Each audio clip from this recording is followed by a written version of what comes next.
क्या जरूरत थी इस साइंटिस्ट को इस टाइप का गैजेट बनाने की जिससे हम अपने बीते हुए अतीत के बारे में जान सकते हैं। तो जानते हैं आज की मूवी में, जिस मूवी का नाम है इको टॉर्च, जो कि 2006 में रिलीज हुई थी। तो बिना किसी देरी के एक्सप्लेनेशन स्टार्ट करते हैं। तो मूवी की स्टार्टिंग होती है और हम देखते हैं उसी साइंटिस्ट को जो कि दीवार को देख रहा है। फिर कुछ देर बाद हम देखते हैं उस साइंटिस्ट को जो कि एक बल्ब को बना रहा होता है, और जैसे ही वो बल्ब की लाइट को बढ़ाता है वहीं से एक स्टेचू की रिफ्लेक्शन क्रिएट होती है। क्रिएट हुए रिफ्लेक्शन को देख के साइंटिस्ट मन ही मन बहुत ही ज्यादा खुश होता है और वो सोचता है कि उसका बनाया हुआ फार्मूला कामयाब हो गया। और उसकी ये खुशी ज्यादा देर तक नहीं रुकती है। अचानक से बिजली बढ़ने के कारण उसका बल्ब फूट जाता है और उसके केक किराए पे सब पे पानी फिर जाता है। और ऐसा साइंटिस्ट के साथ एक बार नहीं कई बार हो चुका है। पर ये साइंटिस्ट भी हार नहीं मानता है। वो फिर से दूसरा बल्ब उठाता है और फिर से काम में लग जाता है। साइंटिस्ट बल्ब उठाने के बाद में उसमें एक अजीब सा केमिकल लगाता है। केमिकल लगाने के बाद में साइंटिस्ट जैसे ही उस लाइट को लगाता है तो वो लाइट जलने लगती है। उस लाइट के जलने से ही साइंटिस्ट के अंदर एक नई उमंग जागती है। पर इस बार जो लाइट की रोशनी है वो ब्लू कलर की होती है। कुछ देर के बाद हमें उस लाइट के ऊपर एक हाथ दिखता है जो कि थोड़ी देर बाद अपने आप ही गायब हो जाता है। फिर कुछ देर बाद हमें उसी लाइट के रिफ्लेक्शन में एक आदमी दिखाई देता है, पर वो आदमी साइंटिस्ट को अच्छे से नहीं दिखता है। उसी के लिए वो लाइट को थोड़ा आगे बढ़ाता है, जिसकी वजह से उसका स्विच बाहर निकल जाता है और वो इंसान अचानक से गायब हो जाता है। फिर अगले दिन हम देखते हैं साइंटिस्ट एक लोहे की रोड लेके आता है।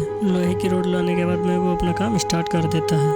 उसके बाद में हम देखते हैं साइंटिस्ट एक पुराने मकान में आता है, लेकिन यहाँ पे बहुत ही ज्यादा अंधेरा होता है, जिसके कारण वो अपने साथ में लाइट लेके आता है। उसे लाइट की रोशनी में अचानक से एक चीज दिखाई पड़ती है। उसे अच्छे से देखने के लिए वो वही लाइट जगाता है जो उसने बनाई थी। साइंटिस्ट ने लाइट को अपग्रेड करके उसको हैंड में पकड़ने वाला बना लिया था। साइंटिस्ट उस चीज को अच्छे से देखने के लिए लाइट को धीरे धीरे ऊपर करता है तो उसे हवा में लटका हुआ एक खिलौना दिखता है। उसे देखने के बाद जब साइंटिस्ट अपनी गर्दन को एक तरफ झुकाता है तो खिलौना भी एक तरफ अपनी गर्दन को झुकाता है। फिर साइंटिस्ट अपना एक हाथ हिलाता है तो वो खिलौना भी अपना हाथ हिलाने लगता है। फिर साइंटिस्ट लाइट को ऊपर की तरफ करता है तो उसे दिखता है कि ऊपर तो कुछ भी नहीं है और वो जो पुतला था वो कुछ तारों की मदद से लटका हुआ था। फिर साइंटिस्ट वहाँ से दूसरे रूम में जाता है और उसे वहाँ पे एक म्यूजिक क्लियर दिखाई देता है। और जैसे उस लाइट की रोशनी उस म्यूजिक क्लियर पे पड़ती है तो अचानक से उसमें गाना बजने लगते हैं। गाने बजना जैसे स्टार्ट होता है तो कुछ कपल वहीं पे डांस करने लगते हैं। फिर साइंटिस्ट वहाँ से दूसरे रूम की तरफ जाने लगता है और वो जैसे ही रूम के अंदर घुसता है तो उसे कुछ मछलियाँ हवा में उड़ती हुई दिखाई देती हैं। फिर साइंटिस्ट धीरे धीरे आगे बढ़ ही रहा होता है, तभी उसे किसी रूम से चीखने की आवाज़ सुनाई पड़ती है। ये चीखने की आवाज़ किसकी है ये जानने के लिए साइंटिस्ट रूम की तरफ बढ़ने लगता है जिस रूम से आवाज़ आई थी। और वो जैसे ही रूम के अंदर जाता है तो वो देखता है कि दीवार पे बहुत ही ज्यादा स्क्रैचेस हैं। उसे ऐसा लगता है कि यहाँ पे किसी को बंदी बना के रखा गया था। जब वो दीवार पे देखता है तो उसे एक दानव जैसा दिखता है। वो देखने में तो बिल्कुल इंसान की तरह था, लेकिन वो इंसान नहीं था। फिर वो दानव साइंटिस्ट को देखकर धीरे धीरे उसकी तरफ बढ़ने लगता है। फिर उस दानव को जो कुछ भी रूम में पड़ा मिलता है वो साइंटिस्ट की तरफ धीरे धीरे फेंकने लगता है।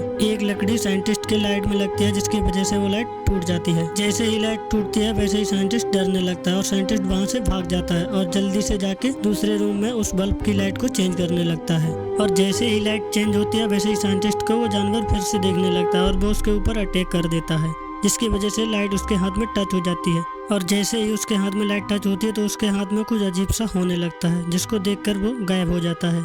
जब वो जानवर गायब हो जाता है उसके बाद में साइंटिस्ट नीचे आ जाता है और जैसे ही वो नीचे आता है तो उसे एक लेडीज की परछाई दिखाई देती है। फिर वो औरत भी साइंटिस्ट को देखती है और मन ही मन दोनों लोग खुश हो जाते हैं। फिर साइंटिस्ट अपना हाथ आगे बढ़ाता है। वो चाहकर भी उसको छूना चाहता है लेकिन वो उस लड़की को छू नहीं पाता है। फिर साइंटिस्ट उस औरत को उस रूम में लेके जाता है जिस रूम में उसको म्यूजिक लेयर दिखा था। अब साइंटिस्ट को इतना तो पता चल ही गया था कि अगर वो इस लाइट को म्यूजिक लेयर के ऊपर डालता है तो ये बजने लगता है। तो वो जैसे ही म्यूजिक लेयर के ऊपर लाइट को डालता है तो म्यूजिक स्टार्ट हो जाता है और कुछ कपल डांस करना स्टार्ट कर देते हैं। पर सैनिक के यूनिफॉर्म में वहाँ पर एक और आदमी आ जाता है। फिर वो सैनिक और औरत एक दूसरे को देखते हैं और काफी ज्यादा खुश हो जाते हैं। इसके बाद में हम फिर से उस साइंटिस्ट को दीवार के पास खड़ा हुआ देखते हैं और वहीं पर हमको एक तस्वीर दिखाई जाती है। इस फोटो से हमें ये पता चलता है कि वो सैनिक और वो औरत हस्बैंड और वाइफ थे। उसी दीवार पे लगी फोटो को हम देखते हैं जिसमें एक औरत और एक बच्चा है। ये बच्चा और कोई नहीं वही साइंटिस्ट था।